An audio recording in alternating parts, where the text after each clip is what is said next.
ओम शांति। आज 7/6/24 प्रातमुरली ओम शांति बापदादा मधुबन। आज महावाक्य बाबा कहले, मिठे बच्चे तुमे माने परस्पर आत्मिक दृष्टि भाई भाई अट, तेणु तुमर परस्पर सहित अति स्नेह रहिबा उचित। तुमे स्नेहरे भरपूर गंगा हुओ, केबे भी लड़ाई झगड़ा कर नाही। आजिर प्रश्न, आत्मिक पिता को केउं संतान माने बहुत बहुत प्रिय लगी थांती? उत्तर, जो माने श्रीमत आधार रे सारा विश्वर कल्याण करुछंती, जो माने फूल भली होइछंती, केबे भी काहाकू कंटा सदृश आघात देउनांती, परस्पर सहित बहुत बहुत स्नेह रे रहुचंती, केबे भी अभिमान करुनांती। एई भली पिला माने बाबा को बहुत बहुत प्रिय लगी थांती। जो माने देह अभिमान बसीभूत होई परस्पर मध्य लड़ाई करुछंती, संपर्क को तिक्त करुछंती, सेमाने बाबांकर इज्जत को तले पकाउछंती।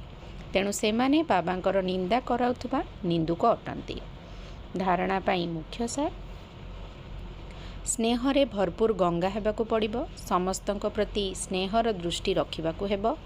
केबे हेले मुखरे उलटा कथा कहिबार नाही।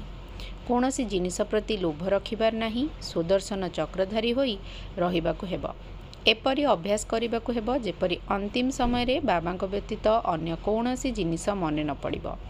आजिर वरदान, पुरुणा देह एवं दुनियार सर्व आकर्षण ठारू सहजरे एवं सदा सर्वदा दूर रहुथबा राजऋषि हुआ। राजऋषि अर्थात गोटे पटे सर्वप्राप्तिर अधिकारर निशा एवं द्वितीय पटे बेहद्र वैराग्यर अलौकिक निशा। वर्तमान समय रे एही दुईटी जाक अभ्यास को बढ़ाई चल।